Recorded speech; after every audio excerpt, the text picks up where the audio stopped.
Okay, so it's super good to see everybody.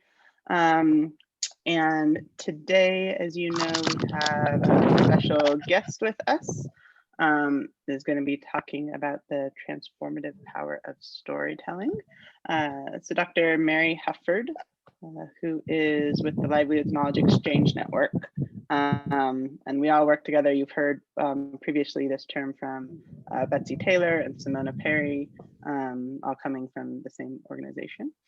And Mary is a folklorist. She grew up in Southwest Pennsylvania's Allegheny foothills. In the past 3 decades, she's worked in government, academic, and local community settings. She had worked as a folk life specialist for the Library of Congress, as well as directed the Center for Folklore and Ethnography for the University of Pennsylvania.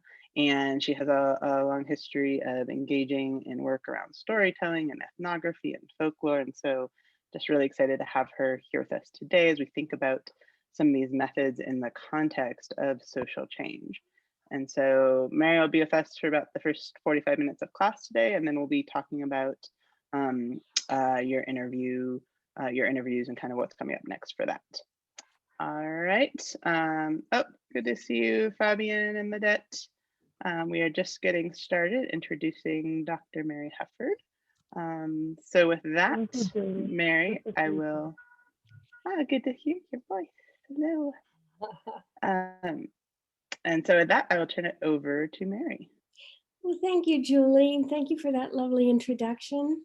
And it's really great to be here with all of you. I really enjoyed teaching at Future Generations the last few years. And it's wonderful. Oh, I see somebody that I know, Ladette. I'm glad to see you.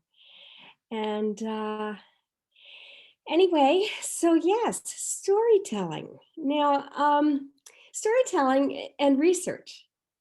So the first thing I wanted to do before starting on what I think of, what I use storytelling for and how I approach it and that sort of thing, I would like to go around and find out what each of you are researching, and particularly just introduce yourself, where you're from, where you are seated, and then maybe if you have, I really appreciate the questions that you posed for some of which I've seen in advance for storytelling, and but maybe just say something briefly about how you think storytelling may be important for your work.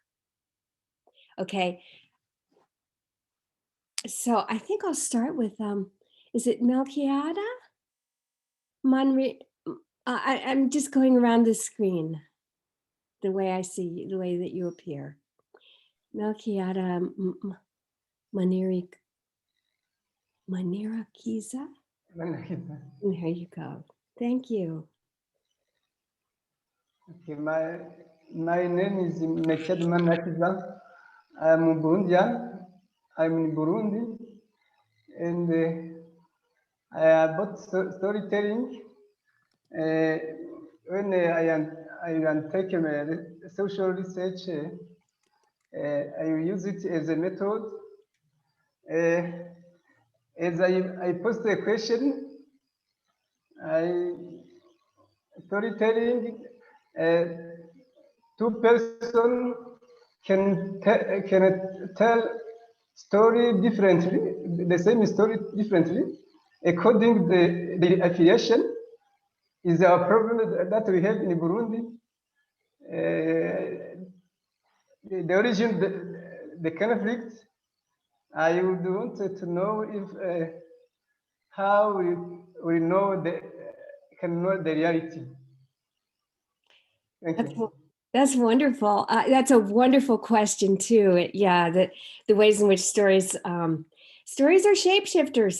They appear and reappear in very different ways, and that's because the conditions under which they're told, the audiences change and so forth. But there's within field of narrative studies, there's, there's our studies of narrative rights. Who has the rights to tell certain stories?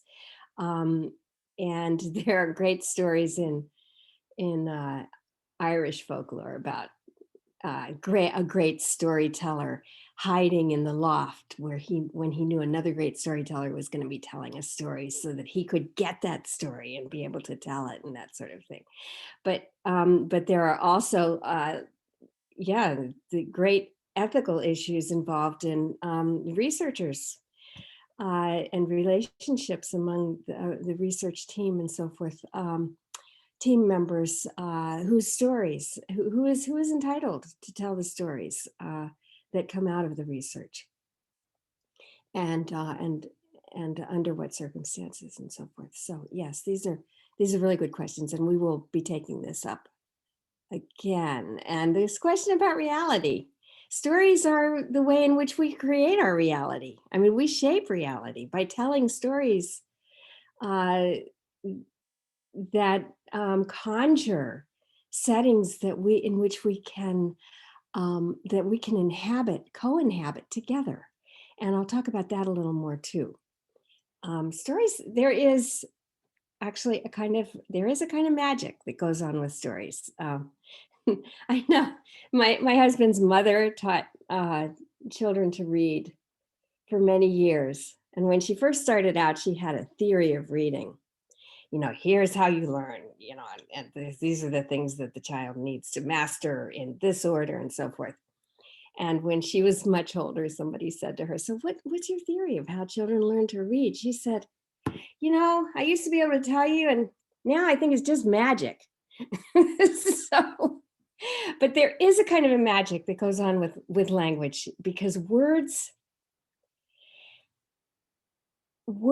have the power to disappear before what it is they conjure. So if you're thinking about the word, your mind is not on the reality that is being conjured by the word.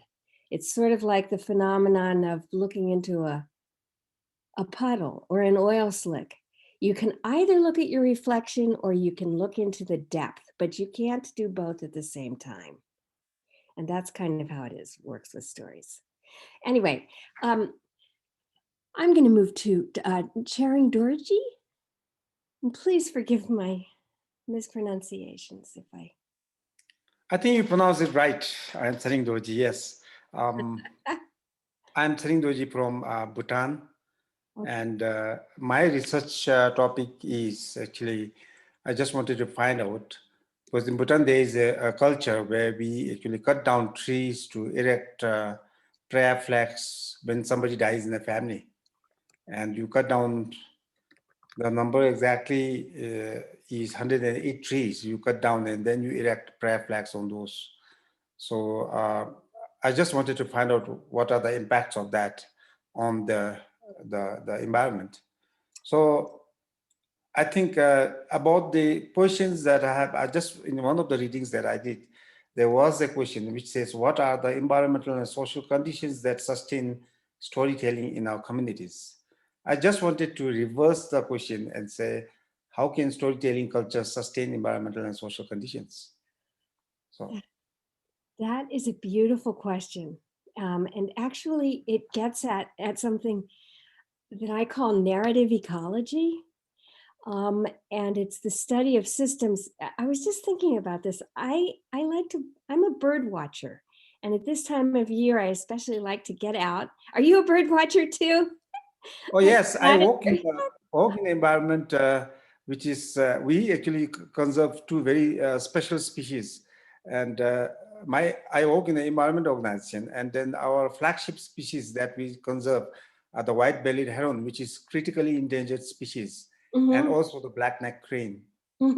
Wonderful. Okay, so this time of year, I just can't stand to be inside. So I like to go out. It's springtime. The warblers are migrating through. The migratory species are so exciting. And I was walking along a stream yesterday, and I was listening, actually, rather than watching. I was listening and just trying to to just hear the voice of the forest and stream. What are the voices of this ecosystem? And as I was listening, I heard amphibians, and I heard lots of birds, and was thinking, later on we'll be hearing the insects. But I was thinking, these birds, they are like, and the intervals at which they would call to each other. And I was thinking, these birds are the voices of the trees. They are the voices of the forest. Now, and then I thought, you know what? But it doesn't stop there. There is something that I call narrative ecology, which focuses on the role of narrative, of speech acts, of communications among human beings that that perpetuate a particular forest system. So if you grow up in a community that is constantly exchanging stories about what they've seen going on in the woods, as the community that I'm going to share with you a little bit from West Virginia does, people who are obliged to share what they've seen with each other, then you're living in what I call a narrative climax system. It's a system that requires a moment of narrative for its reproduction. It cannot, because that moment of narrative generates the affect and the care that is needed for people to want to imagine themselves inhabiting it in the future. So I feel that storytelling between and about species encounters is crucial if we're going to be sustaining our environments. And you really recognize this when you get in a community for which that's very important. We'll share a little bit about that, but thank you for that wonderful question. Yes. Kristen.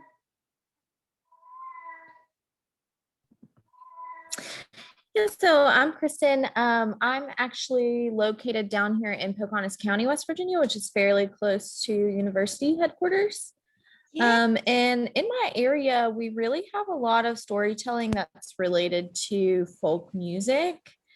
So that's, what I'm most familiar with here in this area. And we actually just got done at our local opera house doing these, they call them story sessions, and they're working with some of the local folk music artists to kind of carry on and document some of these old time stories that they have about how the songs were created and things like that. So yeah, just very relatable. That's wonderful. Yes, I'll be in Pocahontas County in about 3 weeks. I'm coming to the U Mountain Center for yeah. Erica Martin, speaking of musicians, I mean, Erica and what is his name? Her husband, Paulo. He's, and the whole Tone Woods movement where they actually, they're yes.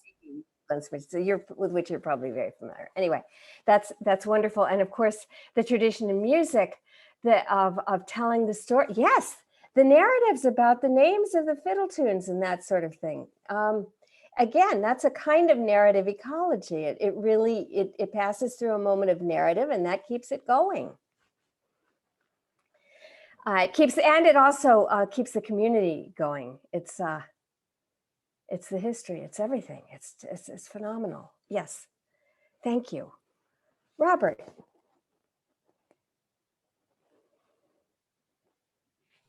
Good morning. Good morning. My name is Robert Cavalier.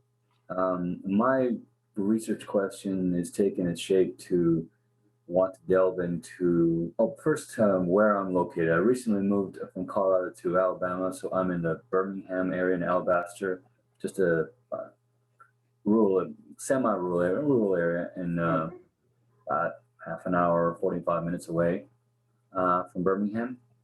And my research question is based on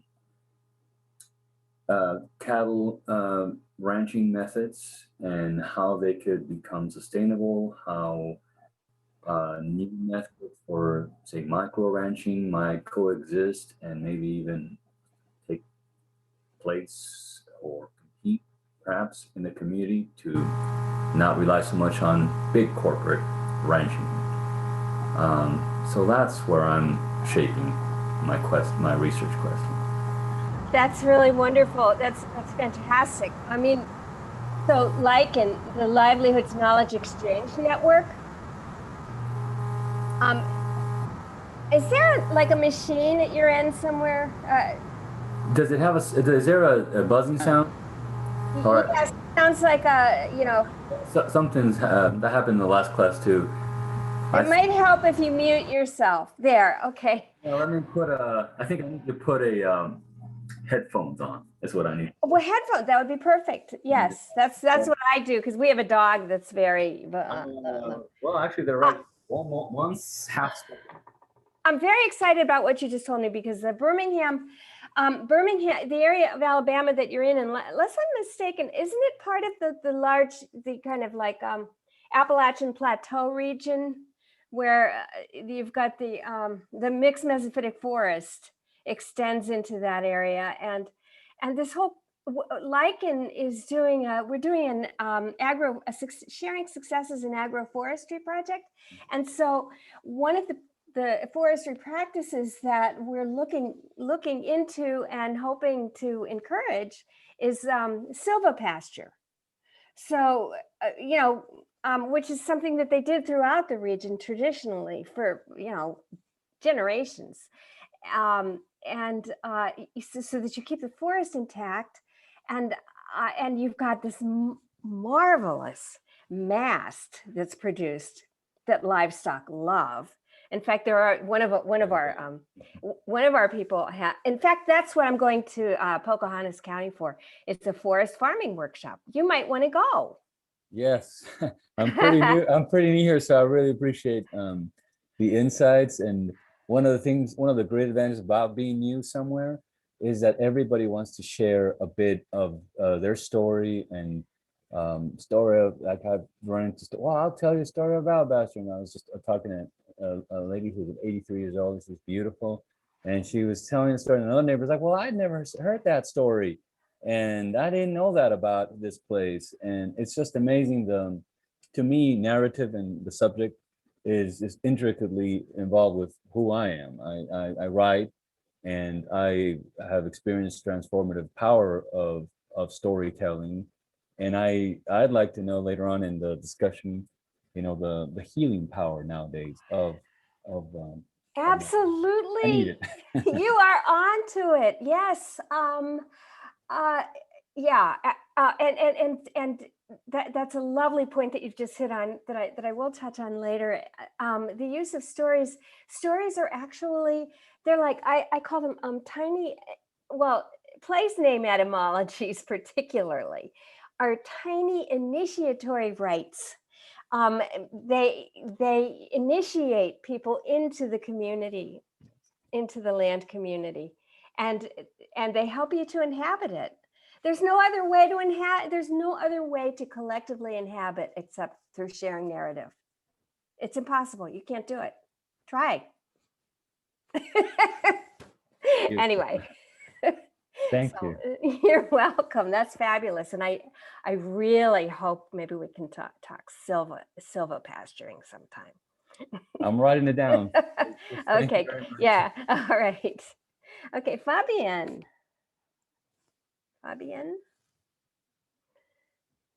You're next to Robert on my screen. Sometimes can you hear me? Oh, there you go. Yes. Okay, my name is Fabienne, and I am in Haiti. I want to do my research on what is happening in the country now, because for some time there is an increasing in banditry and poverty, and I would like to do my research on the link that could exist between the ways of poverty and banditry.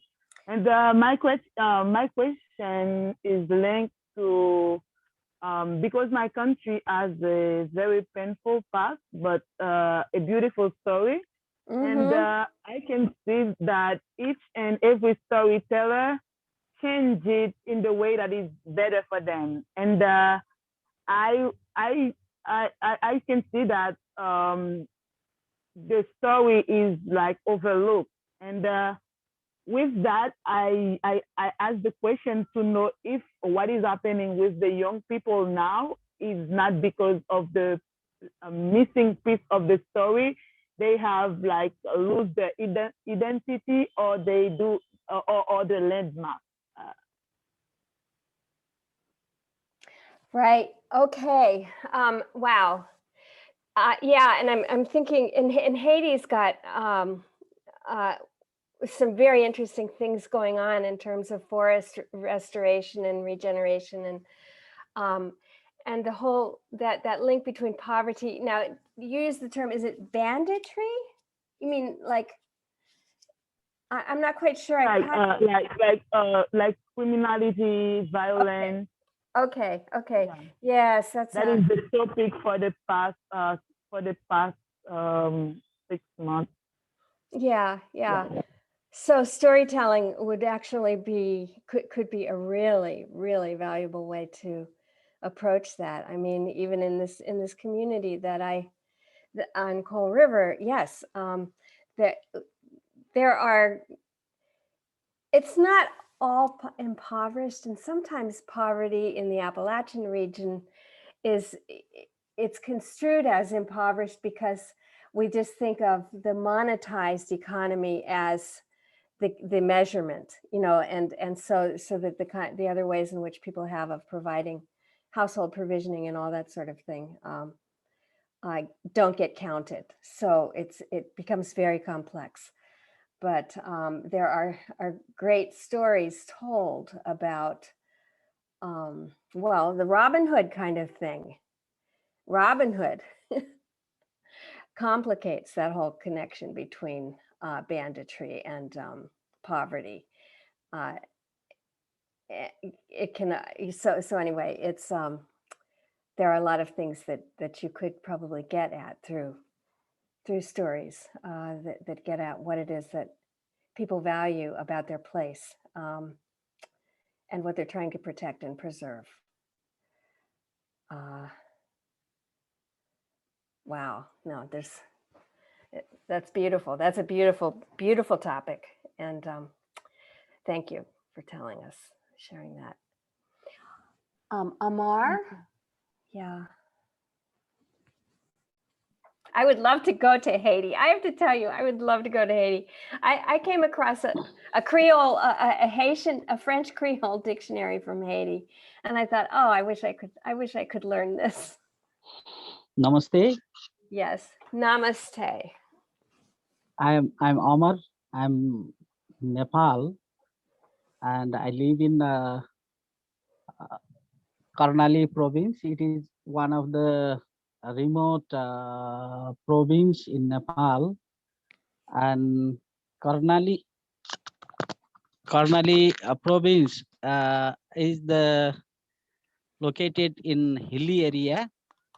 Are you hearing me? Yes. Very well.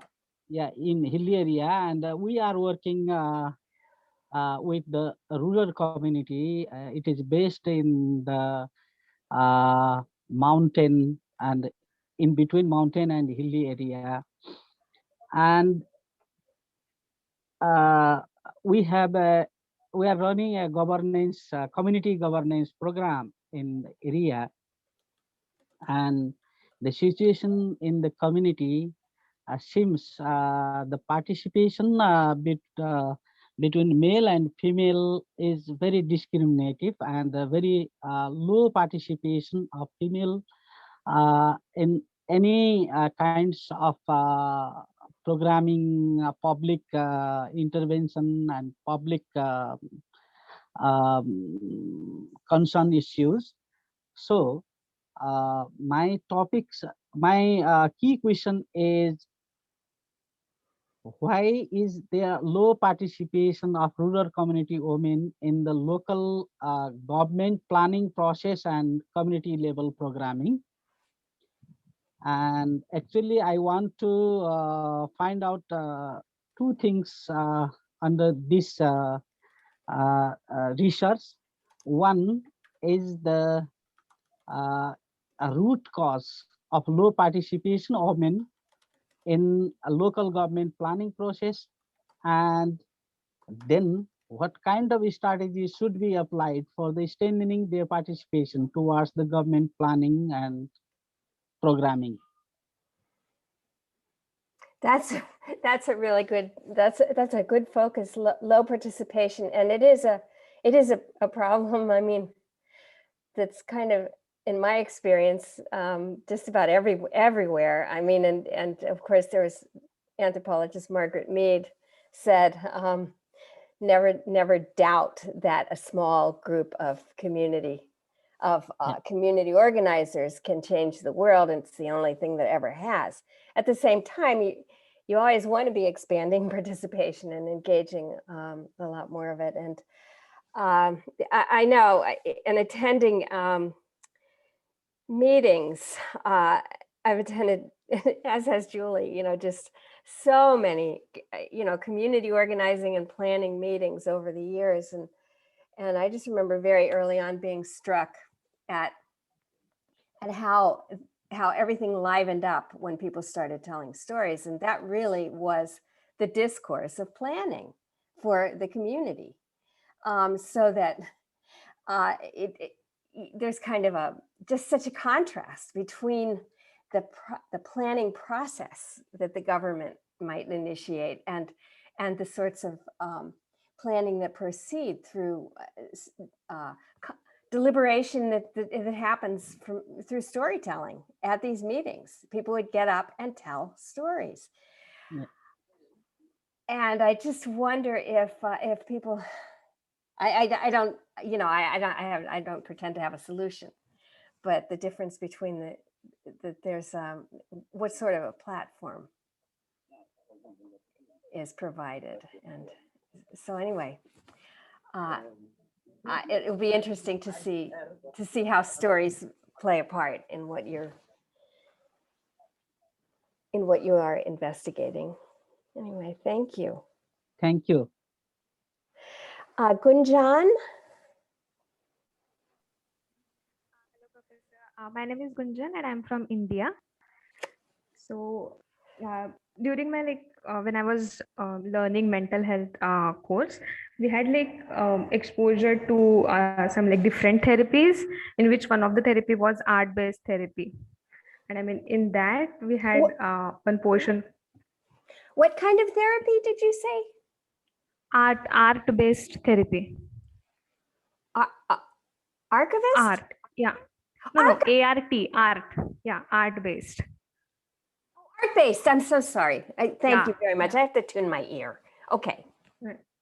So in that we had one, therapy focusing on narrative and storytelling specifically.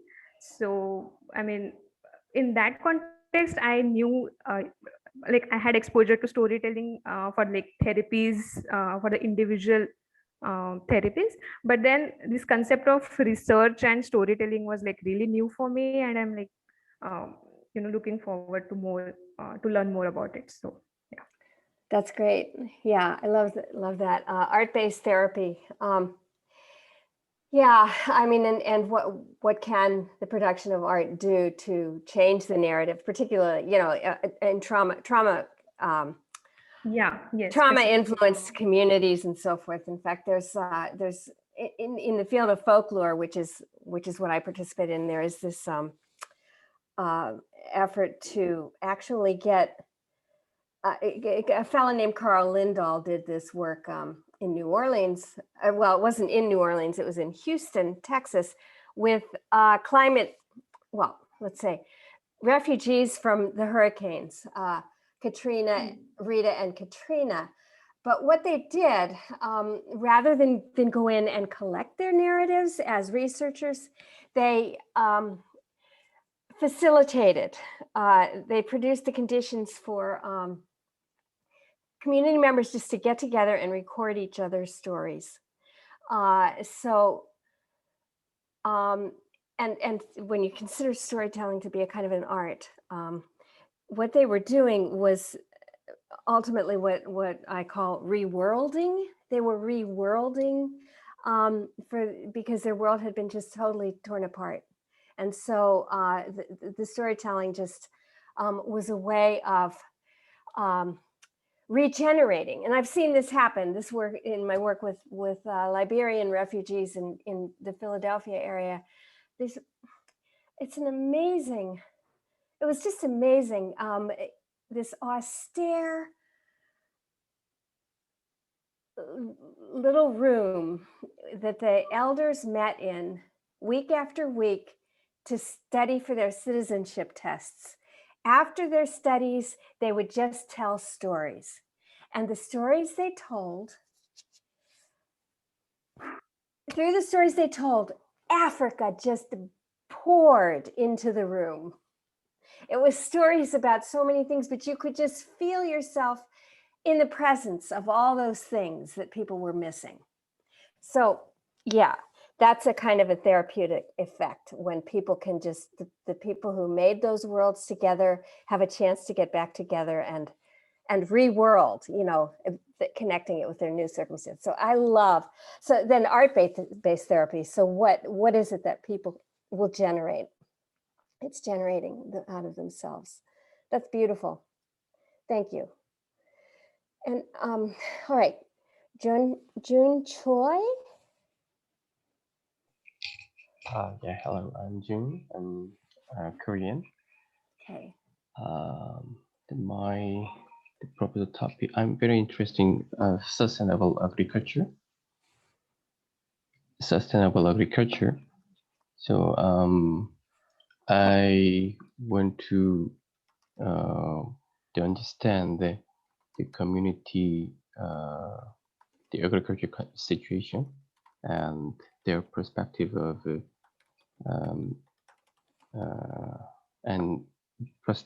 perspective and understanding of sustainable agriculture. How far they understand about sustainable agriculture, and how much they understand the difference between conventional and sustainable agriculture, and how they're willing to adapt to sustainable agriculture. So actually, conventional agriculture is not very traditional, because before 1970-80, they used to use a natural way, or a very traditional ways, people using the fertilizer, chemical fertilizer. But they used to use the conventional ways, which is not very old fashioned. So some of the old farmer, they might have experienced very natural and then conventional both. So I want to hear their story, how they understand how their story. That's great. So agriculture, do you also grow food or yourself, June? Just kitchen garden. I have small garden. Oh, no, that's extremely important because it gives you it gives you a basis for sharing stories with people. Yeah, that's such a great topic, that shift from what you're calling the conventional to the sustainable models for agriculture. And one of the things I love to talk to people, find out from people in the Appalachian region, is what they think good soil is. And there are lots of stories that come out of just such a question as that, just talking about how rich the dirt is in some places and not others, and that sort of thing. But one guy he calls himself the grumpy old farmer. I listen to him every Sunday, and I interviewed him, and he was talking, and I've noticed this, maybe you've noticed it too, that when you're talking about growing things or interacting with nature, it really becomes lively and very quickly. So he was talking about how you just sitting on somebody's porch, looking at the land, talking. The conversation subsides. Nobody says anything. Then somebody says, you know, next year I'm gonna I'm gonna add a lot more dead leaves into my compost, and then all of a sudden everybody's just talking all at once again, you know, because he's the kind of energy. There's an energy that travels into the conversation through the sensory memories of that engagement with the land, and that's one of those acts of reconnection that storytelling can help us with as we move from conventional agriculture and lots of conventional things probably, to sustainable forms of living anyway. So you have a great topic. Okay, and Lidette, how are you?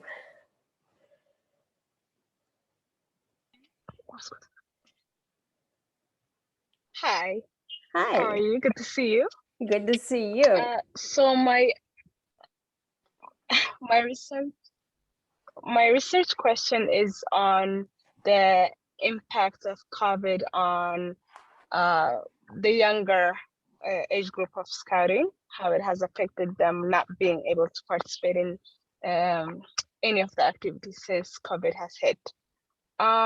So when it comes to storytelling, my question was, would it be, because the interview was mainly going to be on the leaders, because they would be the ones that would not be able to have the young ones come and participate in different activities. So would it be, how do you frame the angle of the storytelling? Is it from the cubs or more from the leaders' perspective, to make it an even stronger, was the question I had when I was going through the readings.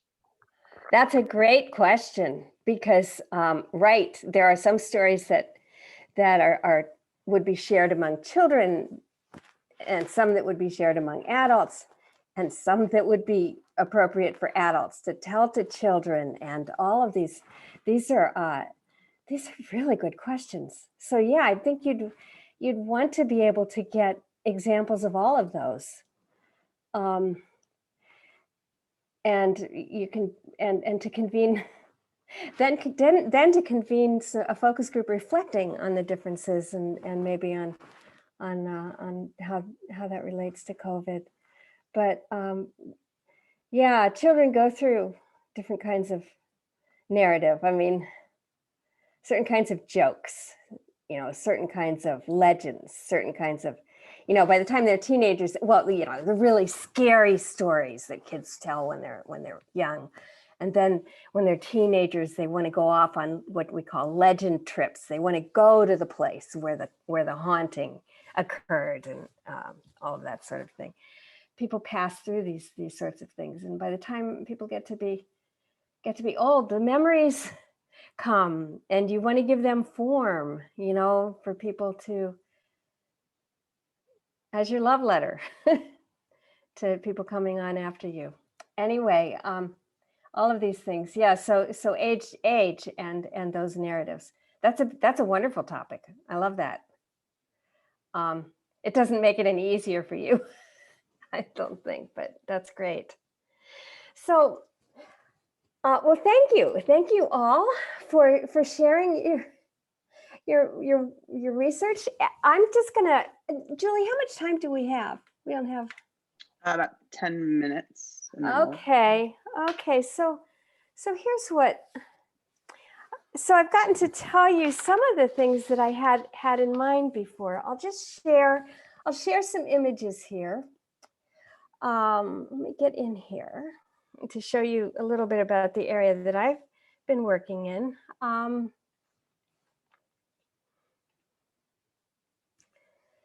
I'll go ahead and do. Okay. This is the headwaters of West Virginia's Big Coal River Valley. It's an extractive region that where you've got these layers, seams of coal that underlie this huge and ancient, geologically ancient plateau. And the forest itself, the mountains, what we call mountains, are actually the weathered remnants of what was a plateau. And there's been 300 million years of erosion and never any glaciation. So there's been a lot of differentiation, and it's this whole area kind of. So what I want to point out is that people use all of this area, you know, for household provisioning.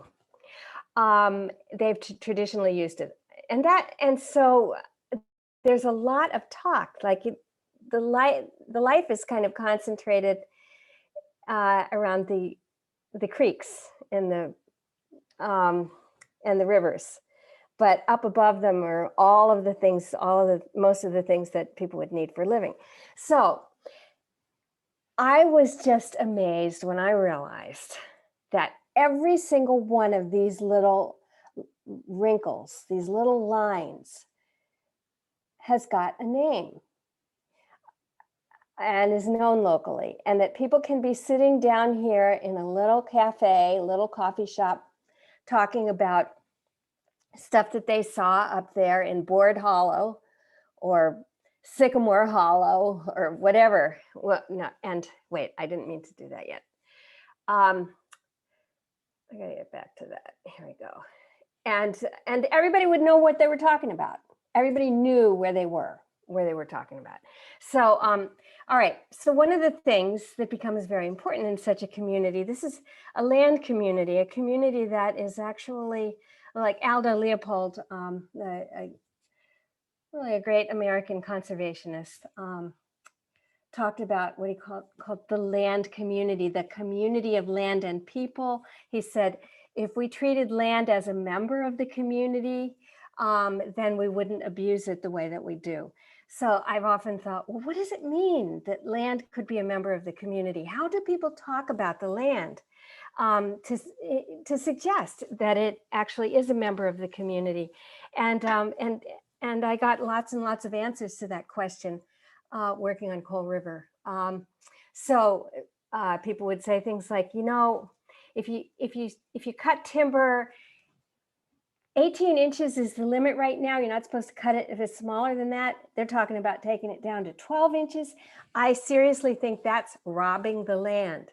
So you think about that. What does it mean to rob the land? Who talks like that anymore? That's like a way of, that right there gives you an entryway to talking about sustainability. Well, what does that mean? What is this land that is capable of ownership, that can be robbed? And what does it mean to rob it? Well, what you're doing is robbing the entire community. It's the land and people. You're robbing the future and so forth.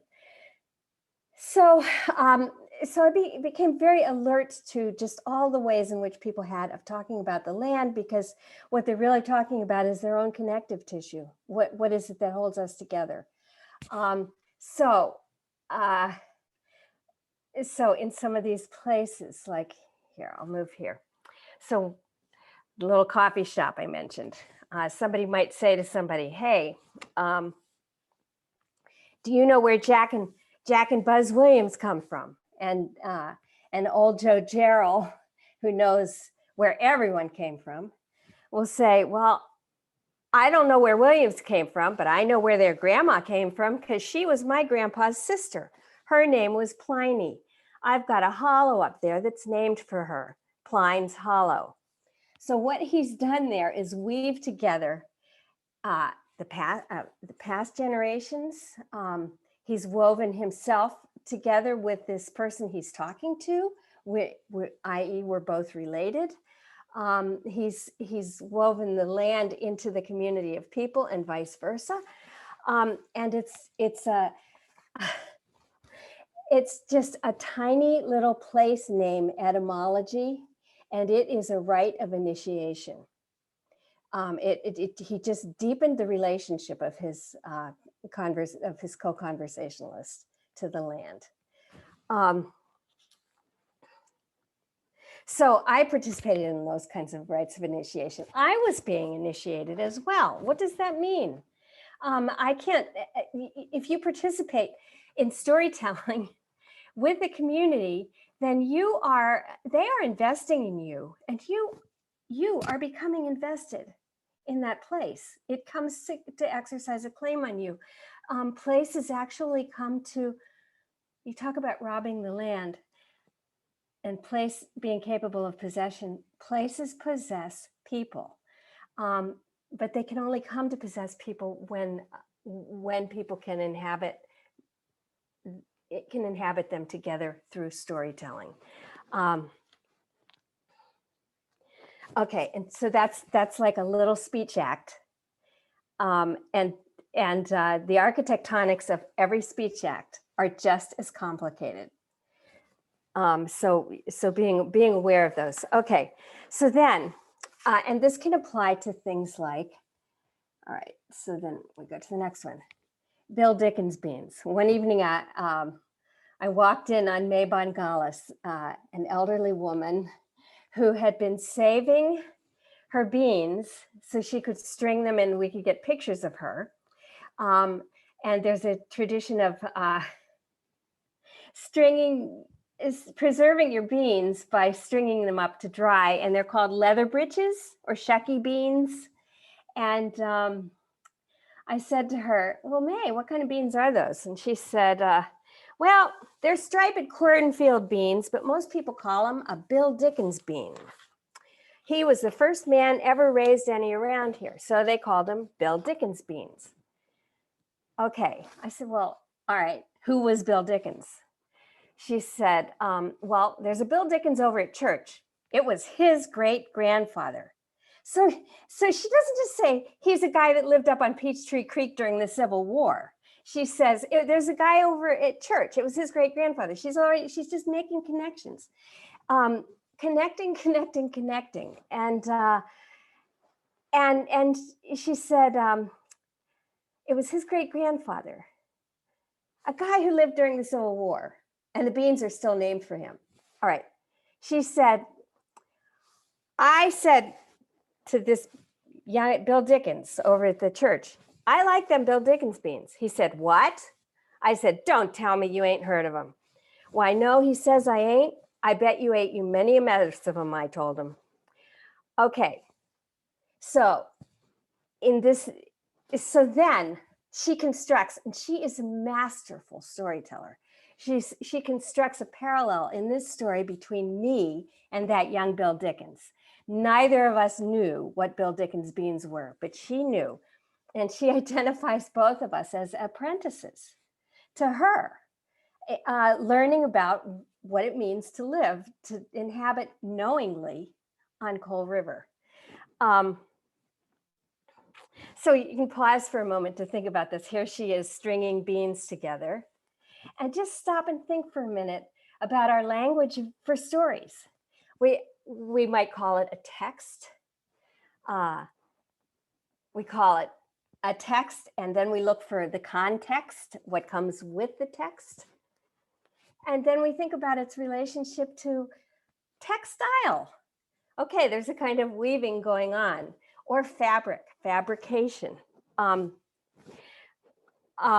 So anyway, she's weaving, and that's what stories are doing. They're weaving things together. They are making meaning all the time. So that's the moment when it all comes alive. So she is a weaver of social identities for things, people, and places.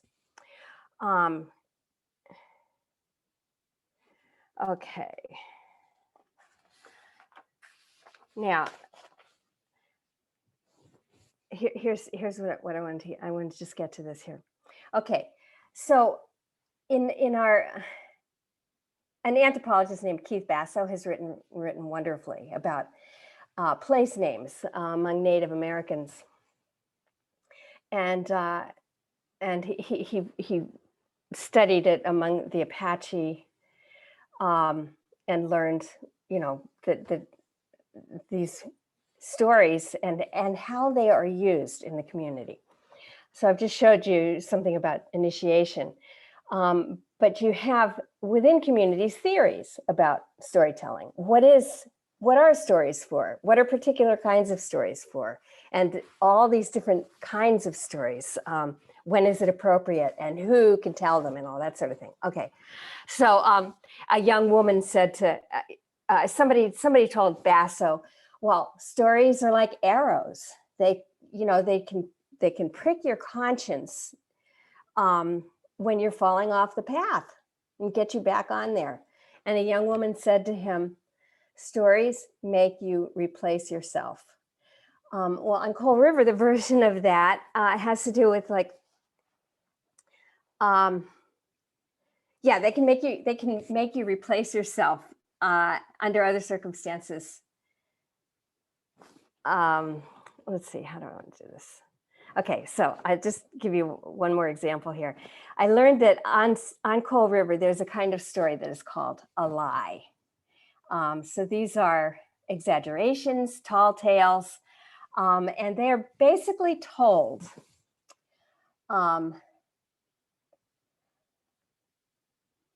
as one man put it to me, to get the laughs. Well, what is laughter? Laughter busts up the body image. It disassembles the comportment that we put carefully together for participating in polite and proper society or class society, which you have in under certain situations of poverty or extraction, this extreme extractive event that's happened over the last 150 years in Appalachia. So these two guys were telling me how they got through these long days doing tedious work at the sawmill. Albert said, buddy, I'll tell you, it went on all day. You know, that's okay. So here, actually, I'm doing this probably out of order a little bit, but here's what the work was. What they would do is make each other laugh all day long. And then they got together and they staged an event for me. Like, this is what we used to do. You know, so they wanted to like share what this meant. So they were instructing me on the use of stories in that community. Okay, so you'd reach one board after another all day long. Hazy's like a chimney drying. It was like hot. We were on this old burnt slate. So here, I'll give you an example of one of the stories that they told. A couple of the stories if we have time.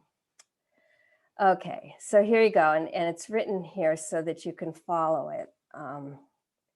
My students this semester told me it was hard to understand. Can you hear that? No. Okay, stop. Just 1 second. I'm going to get this. I have to go back to screen share real quick to do this. Okay, share screen, share sound. Okay, share. Okay, that should do it. How's that? The fella told me, well, it's real close to me. I don't want to call his name. I mean, very close. He said they was so hard up. He said he'd get out of bed, you know, every morning, you know, getting ready for breakfast. And his daddy would tell him, he said, you hear that beagle dog running over in yonder? He said, your breakfast's on the other end of it. he said he would run, it would be a rabbit. He said he'd run it down, bring it back to the house and skin it, fry it, and have it for breakfast. Yeah. He said he got his muscles all built up in his legs, and he said he could run long field on one, you know, just feel it, see if it was fat enough to kill it. Run along beside there was field of rabbits that was big enough. If it wasn't big enough, he'd let it run. Run beside it. Yeah, he really had himself in real top shape on his muscles, really built up. Well, I don't understand this visit or not. Well, now, let me just put it this away. He's a first cousin to you. I'll let you figure that one out. Okay, so he says, I don't know if I can stand this visit. I mean, that's what laughter does. It assails the body. If laughter is a weapon, the body is its target. So it's the body under conditions of oppression, and it's like opens up. Laughter is very democratic. It opens up. It breaks down the environment between people. So it breaks down separations and so forth. That is sort of the theory of how this is working now. Okay, so why don't we just stop there, unless you want to hear one more story. We could stop and ask any questions you might have. I will point out that these stories focused on, a lot of them focused on getting out and household provisioning, so it was paying attention to the part of the economy that was left out by the extractive industry, which is the work of reproduction and care. Anyway, all right, well, I'll stop here and just, all right. I know we are, we're just about out of time, and I need you all just for a few minutes to stay on, just talk about the upcoming assignments. But first, I would like us to give a huge, huge thank you to Mary, because I always get excited from the opportunity to learn from you, and I love the narrative ecology, and how sharing how what seems like, just kind of passing words between people of the deep meanings and deep connections and interconnections that are woven within there between the people, between the place, the landscape, the waters, the forest. That was beautiful to share. So just one thank you to Mary. Thank you all. It was a pleasure being your guest, and I look forward to following your work. And maybe Kristen, maybe I can see you in Pocahontas County, and Robert, maybe we'll connect up sometime. Anyway, thank you all, and happy finishing up the semester. Bye. Thank you, Mary. Okay. Love you. Okay. So if everyone stays on just for one more minute, please. And so just to transition kind of from thinking about, the what Mary shared about really this transformative power of stories and what they hold. And I want you to think about that in leading up to next class, where you're going to be bringing a segment of the interview that you're carrying out, so that you want to be doing your interview by next Wednesday at the very latest. So that way you can transcribe, type up from the interview. And in terms of bringing a segment to class, what I mean by a segment, what we're going to do is practice what's called coding, which is a way to do qualitative analysis on narrative text. And so we're going to practice that in class. And so in terms of bringing a segment of your interview, this could be, up to 1 page, say, typed up of the interview, that you want it to be, where they're really getting into kind of the meat of a topic, meat of an issue. If you want to bring, you can have the whole interview with you, but just think about one segment, maybe 1 page of it, that we could work on together during class to doing the coding. So you want to think about, a segment where they're really talking about some of the main themes, touching on some really kind of the heart of the topic that you're getting at. And so please be sure to have those with you in class for next week. And then just very quickly, I wanted to share as a reminder, where we're going with all of this is that you are doing your interview by next Wednesday, you're transcribing it, bringing a segment to class next Thursday, And then you'll be writing up a 2-page analysis of the themes that emerged from the interview that are relevant for your research question. And that will be due the following Monday, on Monday, May 10th. And so next week, when we're together and practicing doing that, again, what's called coding the narrative text for analysis, we'll be practicing in class so you can expand upon it for your short paper stemming from your interview questions. So with that, are there any questions at all?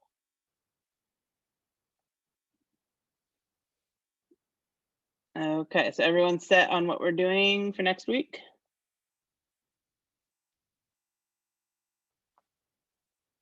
Okay, all right, well, thank you everybody. It's good to be with you today, and I will see you all next Thursday. Okay, take care. Bye. Goodbye, Bye, Professor. Melchiad.